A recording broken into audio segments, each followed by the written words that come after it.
दोस्तों, ये घर जो आप देख रहे हैं यही है हिंदी सिनेमा के पहला सुपरस्टार राजेश खन्ना जी का घर।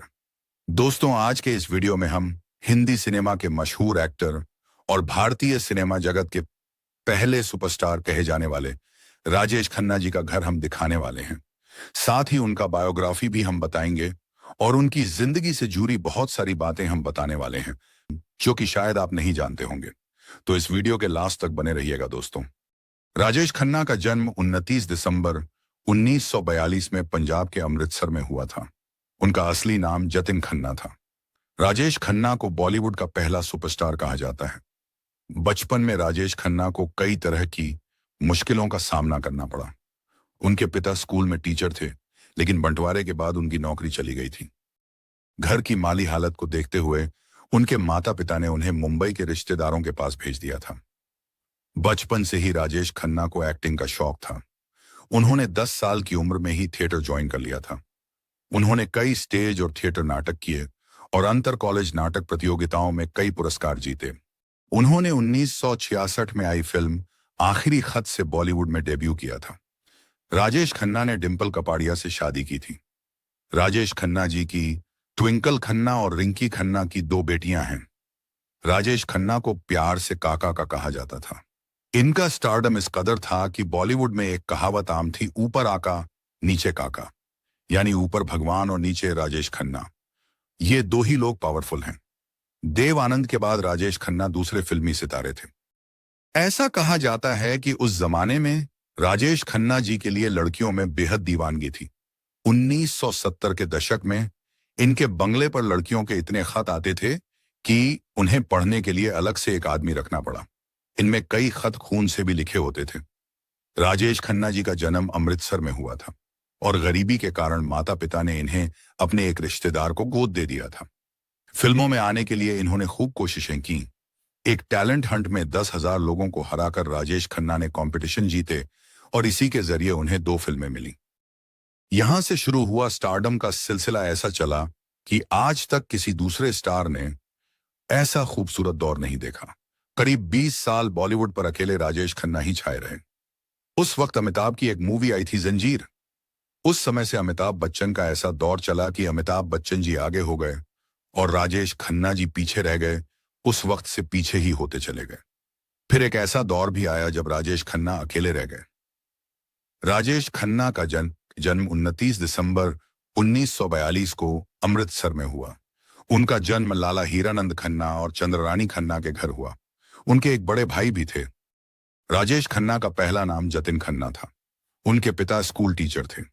1947 में जब देश का बंटवारा हुआ तो उस विभाजन में राजेश खन्ना के परिवार ने भारत को चुना और अमृतसर में बस गए। देश विभाजन में उनके पिता की नौकरी चली गई, जिस वजह से उन्हें तंगी का सामना करना पड़ा। हालात इस कदर बदतर थे कि वो परिवार का पालन पोषण नहीं कर पा रहे थे। इसी वजह से उन्होंने 6 साल के राजेश खन्ना को मुंबई में रहने वाले रिश्तेदार चुन्नीलाल खन्ना और लीलावती को सौंप दिया। राजेश खन्ना ने अंधा योग नाम के एक नाटक में उन्होंने सैनिक का किरदार निभाया, जिसे देख चीफ गेस्ट ने कहा, बेटा तुम्हें फिल्मों में काम करना चाहिए। लेकिन पिता नहीं चाहते थे कि राजेश खन्ना फिल्मी दुनिया में कदम रखे। पिता के मना करने के बाद भी वो नहीं माने। सिनेमा के लिए उनका लगाव कम नहीं हुआ। ये बात उन्होंने अपने मामा को बताई, जिन्होंने फिल्मों के लिए उनका नाम बदलकर राजेश खन्ना रख दिया। कहा जाता है कि फिल्म अमर प्रेम का इस फिल्म के एक सीन की शूटिंग कोलकाता के हावड़ा ब्रिज के नीचे होनी थी, जहां पर राजेश खन्ना को शर्मिला टैगोर के साथ बोट में नजर आना था। लेकिन बाद में वहां के अथॉरिटी ने इसके लिए परमिशन नहीं दी। अथॉरिटी का कहना था कि राजेश खन्ना को देखने के लिए हावड़ा ब्रिज पर इतने लोग जमा हो जाएंगे कि पुल टूट भी सकता है, इसलिए शूटिंग वहां नहीं हो सकती है। फिल्म रोटी 1974 में रिलीज हुई थी, जिसमें राजेश खन्ना के साथ मुमताज नजर आई थी।